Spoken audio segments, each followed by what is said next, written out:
Hi and welcome.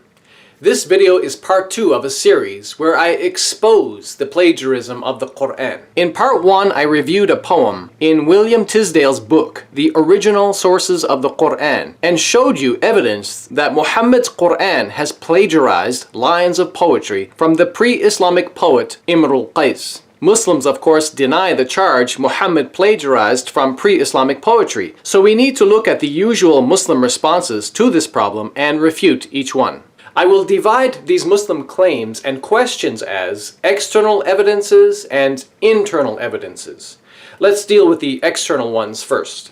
Number 1. Muslims claim nobody ever charged Muhammad with plagiarism. My response is, well, Tisdale himself made that charge. As we see here in the appendix to chapter 2, quote, "It would be difficult to imagine Muhammad venturing to plagiarize from such a well-known author as Imr al-Qais, even though, as we shall see later, he did so from less-known foreign sources." And for Muslims who want to focus on more ancient history, long before Tisdale lived, they ask, how could Muhammad get away with plagiarizing the poetry of the famous Imr al-Qais without historically being accused of plagiarism? Well, I would say Muhammad stole from the lesser-known poems, not the more famous ones, and this could explain why it was unnoticed by others. Tisdale himself indicates this in the appendix to chapter 2, where he says, quote, "These odes formed no part of the mu'allaqat. They were not as generally current as poems contained in the later collection were." In other words, it appears Muhammad has plagiarized from the lesser-known work of Imr al-Qais, which was not part of the famous mu'allaqat collection. These lesser-known verses Muhammad inserted into the Quran, chapter 54, and in other places. And if you're wondering how the less famous poetry of Imr al-Qais got added to an edition of the famous mu'allaqat collection, that's explained here in this Wikipedia article on the mu'allaqat. It's due to the great celebrity status of Imr al-Qais that later scholars would add a poem of his to the mu'allaqat collection, while not intending to make that poem an intrinsic part of that work. Number 2, Muslims also claim the pagan Quraysh tribe were the most knowledgeable people about Arabic poetry, and also the most eager to deny Muhammad. Nevertheless, none of them made such an accusation that Muhammad had taken some of the Quran from Imr al-Qais. Well, I say the Quran itself kind of refutes that argument. I've already shown it repeatedly admits Muhammad was being accused of producing poetry. Think about it. How can an illiterate man who allegedly could not read or write be accused of producing poetry? This charge only makes sense if he was plagiarizing it from someone else. Number 3, some Muslims claim the poem displayed by Tisdale does not exist anywhere in Imr al-Qais's poetry extant today. Well, I'd say that's probably because of the controversy. It's been removed due to fear and intimidation by Islamic authorities. However, we know the poem did exist outside of Persia in Tisdale's time, as he says in a footnote in the appendix to chapter 2, quote, "The Reverend Dr. Zwemer of Bahrain, however, informs me that he has found the words ذَنَتِ السَّاعَةُ وَانشَقَّ الْقَمَرُ in the last section of the last poem of Imr al-Qais in an edition which he possesses. This shows that in the early 20th century, the poem had been found both in Iran and Bahrain, so it wasn't completely wiped out of existence." Number 4, Muslims say the poem has no original written manuscript. I respond by saying, so what? Poetry in pre-Islamic times was memorized and passed down by oral transmission, and was only written down later. This is not a good excuse for Muslims to use, because the Quran was also first transmitted orally and written down later. Based on this argument, Muslims would have to reject the Quran also, due to the absence of a first original Quran manuscript. Number 5, Muslims claim many Persians are anti-Arab and want to reject an Arab prophet, and it's no surprise that poem was found in Persia, implying that it's a fabrication. My response is, that makes no sense, because Iran's population is mostly Shia Muslim, and these Persian Muslims believe in the same Arabic Quran and same Arab prophet which Arab Muslims believe in. Yes, Tisdale's source came from Persia, but as we've just seen, a friend of his in Bahrain also had an edition of poetry attributed to Imr al-Qais, which contained the same words. Bahrain is not Persian, but an Arab Muslim country. The poem therefore seems to have an Arabic source. Now let's deal with the internal evidences. Number 6. Muslims say Tisdale changed his opinion and ended up agreeing with his expert colleague that the poem attributed to Ibn al-Qais was inauthentic. Well, that's true, but I believe Tisdale is wrong here. I will show you why in a minute. In a footnote in the appendix to chapter 2, Tisdale gives the reason for his expert friend's conclusion. He says, quote, "This is the opinion of Sir C.J. Leal, than whom it would be difficult to find anyone better qualified to speak on the subject of ancient Arabic poetry. In a letter which he has kindly sent me regarding the authorship of the lines in question attributed to Ibn al-Qais, he expresses his conviction that they are not his, giving reasons rounded principally upon the style and the meter." Tisdale goes on to say, "His arguments have caused me to modify the opinion on the subject expressed in my Persian work." So we notice here the reason for concluding the poem is not the work of the master poet Ibn al-Qais was that Sir Leal, being an expert in ancient Arabic poetry, apparently saw problems in the style of the poem. But in my opinion, this is not a good reason to automatically dismiss the poem's authenticity, because it's well known that Ibn al-Qais had a drinking problem, as you see here in this Wikipedia article, and he may have composed this poem while drinking. So this easily explains how a master poet could compose poetry which contained weakness of style or some inaccuracy of meaning. It wouldn't be so strange if he was drunk. But another possibility is that the scribes who copied Ibn al-Qais's poem may have made copyist errors. Such errors could occur especially if copying poetry from a different Arabic dialect. Lastly, it's important to point out that in one of his footnotes, Tisdale mentioned that in Bahrain there were scholars of Islam or learned Muslims who apparently thought the poem was original because they found it perplexing or troubling. Number 7. Muslims also claim this poem attributed to Ibn al-Qais cannot be original because there are expressions of monotheism in it. The poetry mentions as-sa'a, or the hour, and the belief in being revived on the day of judgment. They claim this is surprising for a poet known to have a bad moral character, and pre-Islamic Arabs did not believe in resurrection and doomsday. Well, I say there is some evidence that Ibn al-Qais may have been a Christian of some sort. Not a true Christian, a bad one perhaps. Or he may have been influenced by Christianity in some ways. And this means Muhammad was even more likely to plagiarize from him because Muhammad was known to plagiarize from Jewish and Christian sources at other times. If Ibn al-Qais was a pagan, Muhammad would have been less likely to plagiarize from him. As you see here in this Wikipedia article, Ibn al-Qais was known to have contact with influential Christians of that time. So it's not so strange that he wrote some of his poetry while being influenced by biblical concepts. In ending this video, I will conclude that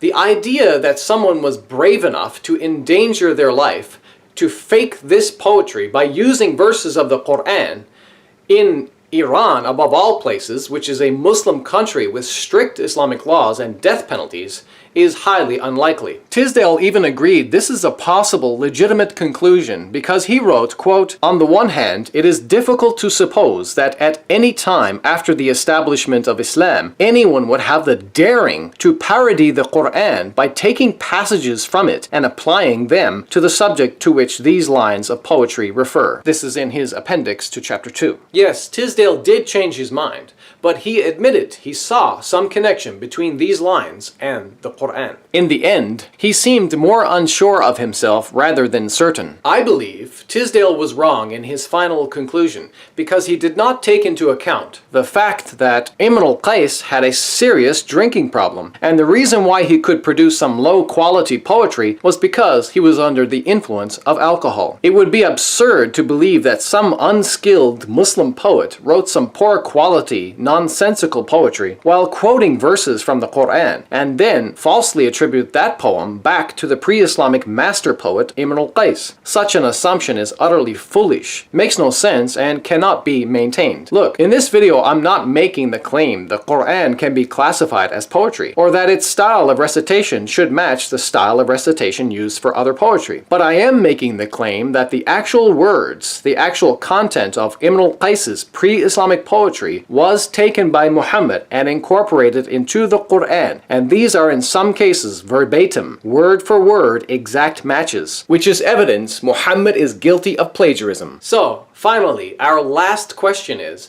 why would Muhammad need to plagiarize poetry?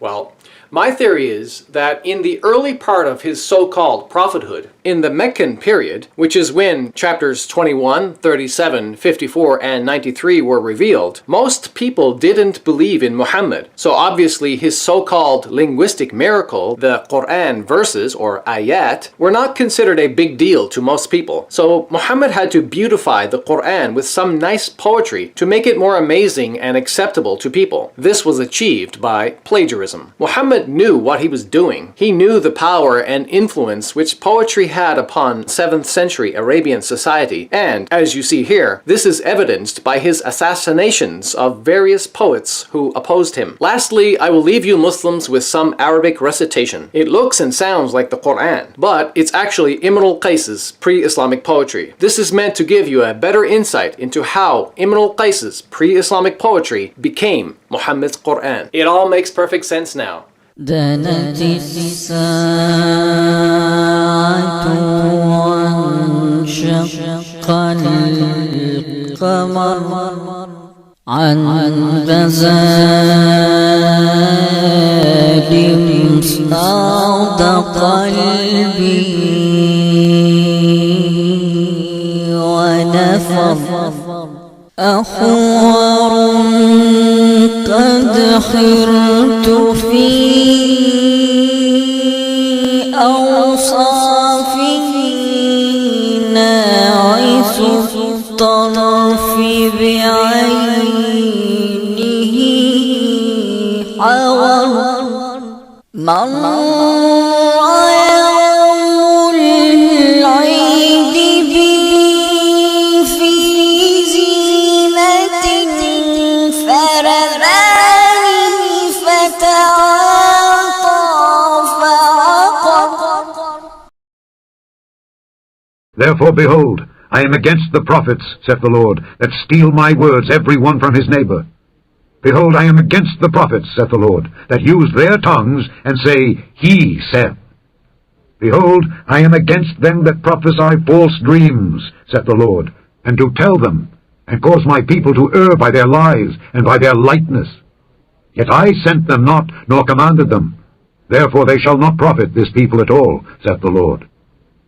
And when this people, or the prophet, or the priest, shall ask thee, saying, What is the burden of the Lord? Thou shalt then say unto them, What burden? I will even forsake you, saith the Lord. Thanks for watching. Don't forget to like, subscribe, and click the notification bell so you won't miss future videos. Also, to support my work, please consider becoming a patron at patreon.com/don'tconverttoislam. Thank you, and may God our Father bless you in the name of Jesus Christ. Amen.